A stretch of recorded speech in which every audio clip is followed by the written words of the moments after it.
What is up from Beyond the Swamp? My name is Creeper, a member of your Fright Supremacy Security Forces. Back with another quick video with a little bit of news and your choice in firearms, Spanish firearms. On with the news. Much to the dismay of Jack T. Ripper and our friend Junk and Uncle, I will not be starting an OnlyFans.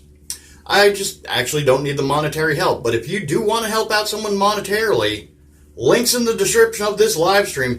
Go and help out Ghastly. Go to his Patreon or Streamlabs. Bet you thought it was going to be a Discord plug. Anyway, moving on. Let's get into Spanish firearms. Let's start off with the service sidearm, as I'm going to be doing Cold War. The Star Model Super B. Originally in 9x23 Largo, rechambered into 9x19 for the American market. All they had to do was change out the barrel.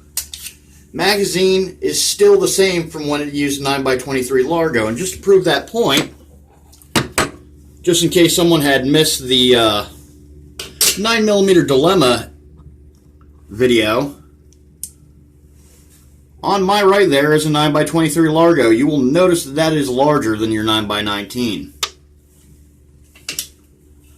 Super B mag fits in there just like it was meant for it because, well, it was. Just no longer.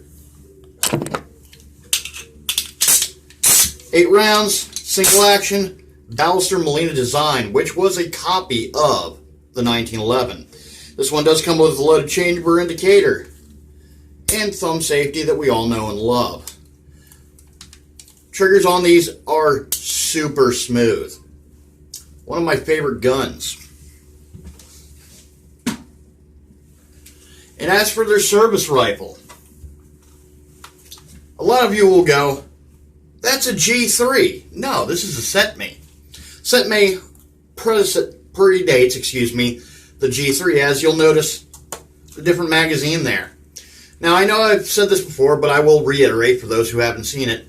After World War II, a lot of German weapons techs got coerced to go over to Mother Russia and help out there.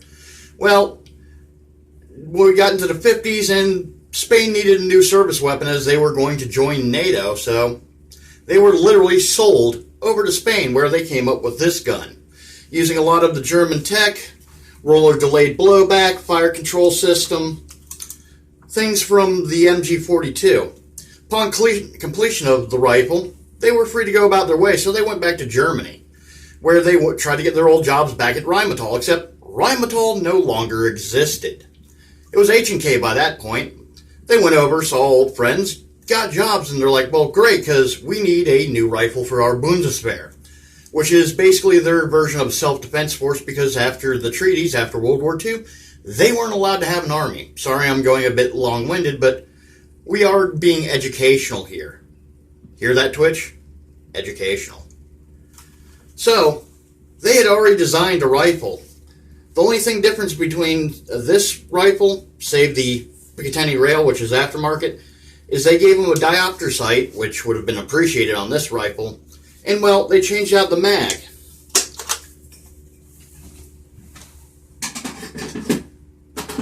To the standard H&K G3 mags, we all know. And the rifles are so similar that it even takes a mag. I just love doing that. All in all, in 308, or as it was chambered in originally, 7.62 NATO, fantastic service rifle, still used in some parts of the world today. Now, just to go the extra mile, I'm going to give you a few more Spanish guns. The predecessor to the Super B, the Astra Model 400. Still in the original 9mm Largo, 9x23.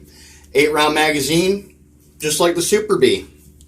The single action, just like the Super B, though this is a striker-fired one. Heel mag release, because, well, they did enjoy those back then. However, this one, you do get the beaver grip tail safety. A little bit interesting how they went along over to the Super B. And for their police forces in the Cold War, the Star BM. Go ahead and make your jokes now. 8-round magazine as well. Probably noticing a trend here. European style, or excuse me, not European, American style mag release.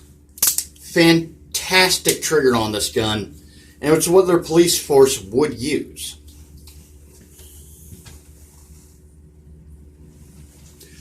Now, for our selection tonight, I ended up going the extra mile for you guys. As always, we got 2 choices. Gaslight or dual wielder, whoever's taking good care of it this evening. If you'd be ever so kind up in this corner. Your 2 choices for this evening, as Czech guns have entered the losers bracket. The newcomer will be Bulgarian guns. And your second choice, well, I had to find a service rifle to pair a handgun that I had. And with a little bit of personal expense, your second choice will be Egyptian guns. Yeah, went back for a little bit of seconds.